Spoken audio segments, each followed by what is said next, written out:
el día de hoy nos encontramos con el doctor Eduardo Rojas Saldaña, socio del estudio Benítez Vargas y Ugas.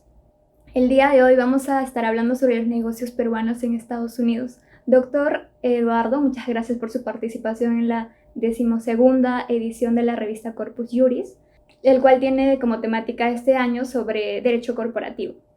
Doctor, en esta oportunidad queremos hacerle algunas preguntas sobre la expansión internacional de algunas empresas peruanas a Estados Unidos. En esta época donde es necesario la diversificación de los riesgos mediante inversiones en otros países extranjeros, y como Estados Unidos es un socio estratégico comercial del Perú, queremos comentarle como primera pregunta cuáles son las oportunidades de inversión en dicho país para empresas peruanas. Bueno, en efecto, la búsqueda de nuevos destinos de inversión o mercados es un tema que se refresca en situaciones de crisis o en situaciones donde busca salir de estos contextos, ¿no? Y Estados Unidos efectivamente es uno de los principales, si no el principal mercado, por dos atributos fundamentales, ¿no? Su estabilidad económica. Normalmente cuando el resto del mundo está en crisis o en dificultades, Estados Unidos se robustece como mercado, por un lado. Y por otro lado, su sistema legal, su seguridad jurídica, ¿no? Entonces, esos dos atributos hacen que para los empresarios peruanos, Estados Unidos sea un destino de inversión de diversificación de sus riesgos, ¿no? O de refugio, si se quiere, en situaciones más agudas de crisis. Y a nivel de oportunidades de inversión, nosotros hemos tenido oportunidad de colaborar, por ejemplo, con un programa del Estado norteamericano llamado SELEC USA o SELEC USA del Trade Department o el Departamento de Comercio, que específicamente tiene como objetivo atraer inversión latinoamericana, no solo peruana, digamos, a los 51 estados de Estados Unidos, ¿no? Y es muy interesante porque son como que espacios de acogida dependiendo del tipo de negocio que tengas.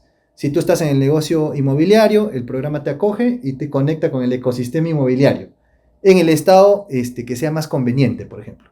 Si tú estás en el sector turismo, hace lo propio. Si estás en el sector servicios, minería, etc., este programa te acoge y te relaciona con tu ecosistema específico, ¿no? También hemos visto esfuerzos muy importantes de cámaras y gremios. Nosotros, más o menos hace un año, hemos hecho este equipo transnacional. Abrimos una oficina en la Florida, en Orlando, y otra en Miami, y de la mano con el gremio Perusa, que es la Cámara Peruana Americana de Comercio en Miami, también trabajamos en este tipo de proyectos, donde acompañamos a empresarios peruanos desde el Perú y vamos de la mano con ellos hasta su implantación y su negocio en marcha en Estados Unidos, ¿no? En línea con lo anterior, doctor, ¿cuáles son los aspectos legales que una empresa peruana debería considerar cuando quiere implementar un negocio en Estados Unidos? Mira, a nivel de aspectos legales, hay por lo menos entre 3 a 4 asuntos que son iniciales que hay que considerar. Primero son los asuntos mercantiles, que es qué tipo de entidad legal o vehículo legal te conviene. Y eso va a depender de tu tipo de negocio y del tipo de inversión que tú quieres hacer, ¿correcto? El segundo aspecto bien relevante y además bien diferente a lo que ocurre en el Perú es el aspecto tributario. Allá le llaman el aspecto fiscal, que es lo mismo, ¿no? Y a diferencia de acá, que normalmente tú haces un planeamiento tributario a nivel nacional, allá se tiene que hacer hasta por lo menos en 2 niveles, a nivel federal, que es el nacional, y a nivel estatal, que es cada uno de los estados, ¿verdad? El impuesto a las ventas también es bien distinto, eso por el lado tributario. Y un tercer aspecto bien relevante es el asunto migratorio. A veces, cuando tú tomas la decisión de expandirte hacia Estados Unidos, no necesariamente o no solamente va a internacionalizarse tu negocio, sino eventualmente también los dueños del negocio pueden querer migrar a los Estados Unidos de manera transitoria o de manera permanente, dependiendo de su situación particular. Y ahí hay una serie de tipos de visa, ¿no?, que se acomodan a cada una de las situaciones particulares, ¿no? También un cuarto elemento bien importante legal es el aduanero. El aduanero. Pero esto es más propio de modelos de negocios exportadores, ¿no? Exportadores de bienes y también de servicios, ¿no? Nosotros acá tenemos una cultura aduanera importadora, porque somos un país principalmente importador de capital. Pero cuando tú estás en esta otra dirección o en este otro sentido, tú estás exportando desde el Perú hacia afuera tu modelo de negocio. Entonces tienes que tener en cuenta también este cuarto aspecto. Desde el punto de vista legal, ¿eh? Pero lo legal es importante, pero no es lo único importante, o a veces no es lo más importante. Lo más importante es que tengas una modelación de negocio en su plano comercial, financiero, estratégico, ¿no? Previo o en simultáneo a la parte legal, ¿no? O sea, no vas a implantar un negocio desde el análisis solo legal. Y eso es un error que a veces vemos con frecuencia, ¿verdad? Llegan dueños de negocio acá que son sumamente exitosos en Perú, grandes, medianos, más pequeños también, y asumen de que su modelo de negocio que ya es exitoso acá, en automático va a ser exitoso en el mercado norteamericano, y no es así.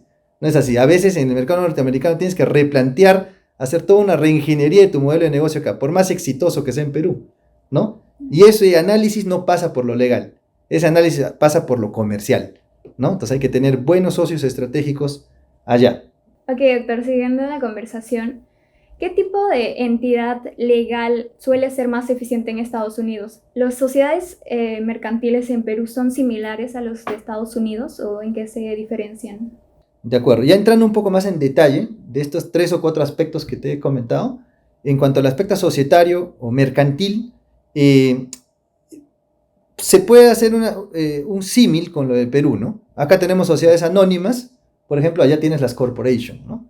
O las Inc., que por sus siglas, ¿no? Y a nivel societario, digamos, son similares, si se quiere, ¿no? Pero estas corporaciones son más propias de empresas muy grandes que, por ejemplo, van a cotizar en Bolsa de Valores pública, se llama ya, Bolsa de Valores de Nueva York. ¿Por qué? Porque por su tamaño van a requerir, digamos, tomar plata del público a través de la Bolsa de Valores, ¿no?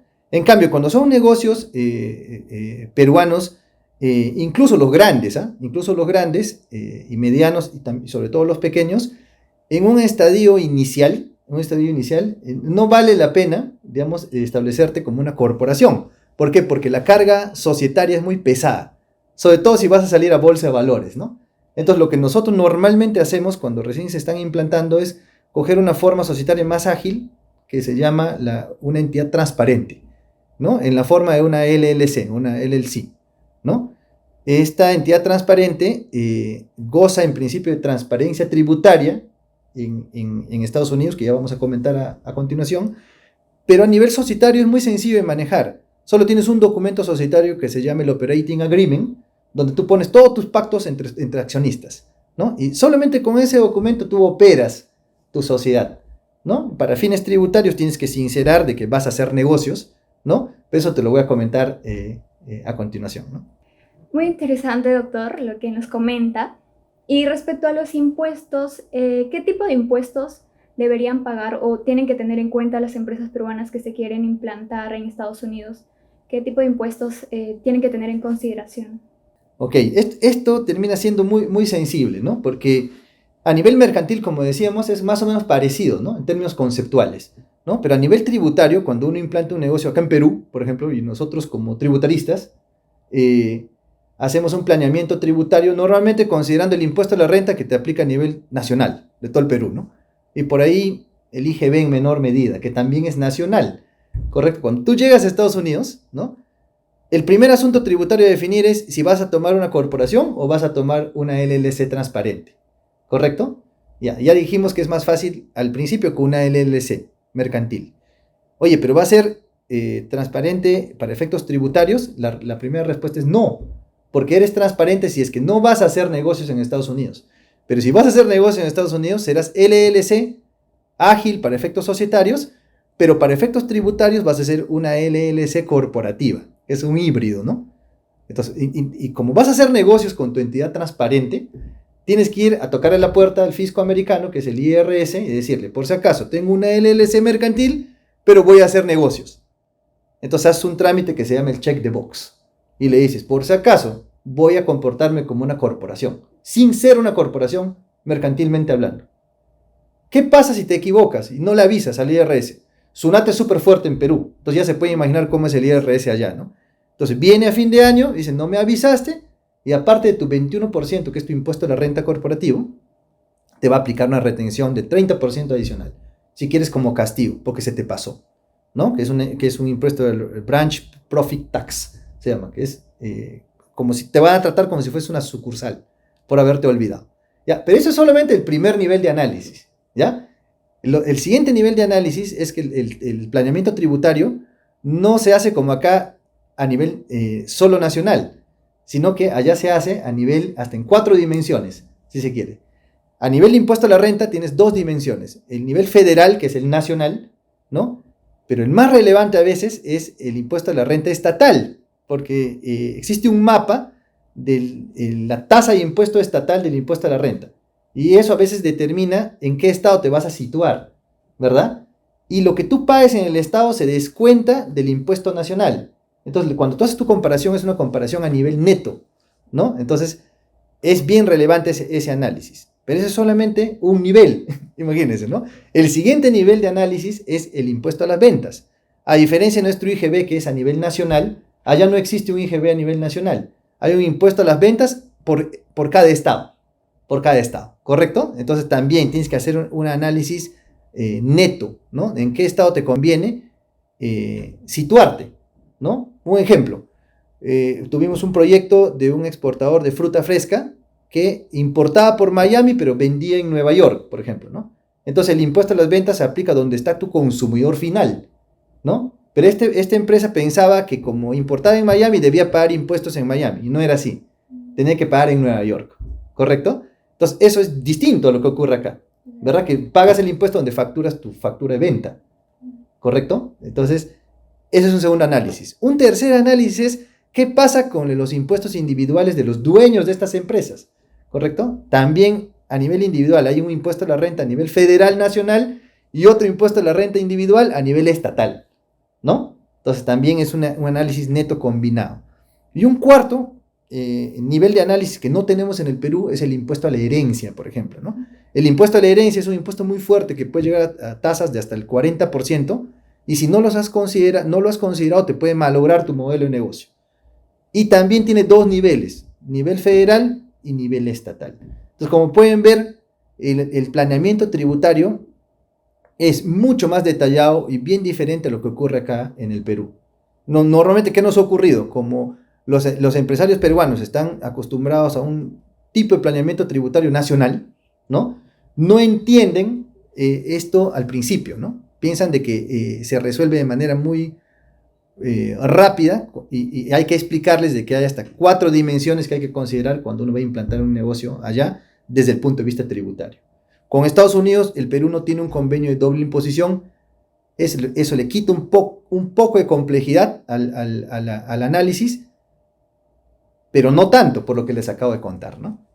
Ok, doctor, y a nivel migratorio, ¿qué tipo de visados son los considerados más convenientes para los empresarios peruanos que quieran implantarse en Estados Unidos?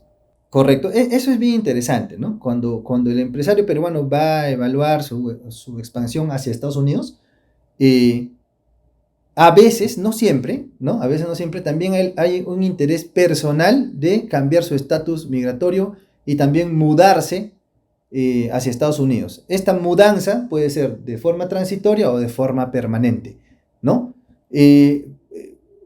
Usualmente, cuando hay esta voluntad de también trasladarse hacia los Estados Unidos con motivo de la implantación de una filial allá, existe un visado muy preciso para este tipo de proyectos, que es el visado L, en su modalidad es L1 y L2, que te permite de manera transitoria hasta por 3 años, ¿no? Por ejemplo, destacar un ejecutivo de la empresa peruana, accionista de la filial en Estados Unidos, ¿no? Por ese periodo inicial, ¿no? Entonces pasas el filtro de la autoridad migratoria que te otorga esta visa transitoria, y puedes destacar un gerente que está en la planilla del Perú, ¿no? En la medida que cumpla ciertos requisitos, por ejemplo, que ya tenga más de 3 años de existencia en el Perú, la empresa, y ya está en capacidad de enviar un ejecutivo a la filial nueva en Estados Unidos.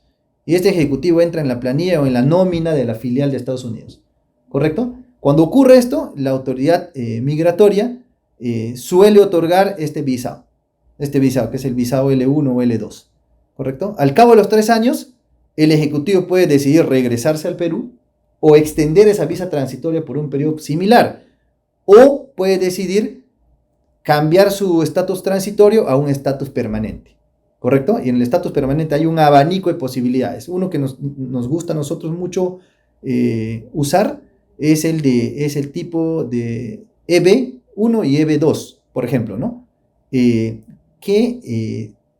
Digamos, se basa en tu perfil profesional. Tu perfil profesional te puede dar acceso a un visado de carácter permanente. Pero esa es una evaluación que normalmente se hace después de los 3 años, ¿no? Y hay otras ocasiones donde el dueño del negocio está tan convencido de que quiere dejar el país, entonces desde el principio de la implantación de su negocio, en paralelo, tramita su visado permanente. Les he comentado solamente un par de visados que son los que solemos utilizar en este tipo de proyectos. Ok, doctor Eduardo. Para terminar la entrevista, ¿qué tipo de consideraciones adicionales usted considera que deberían tener en cuenta las empresas peruanas? Sí, lo que les decía un poco al principio, ¿no? Que la variable legal que involucra lo societario, tributario, migratorio, aduanero, etcétera, es muy importante en la modelación de negocio, pero solamente es uno de los elementos que uno tiene que considerar en su modelación de negocio.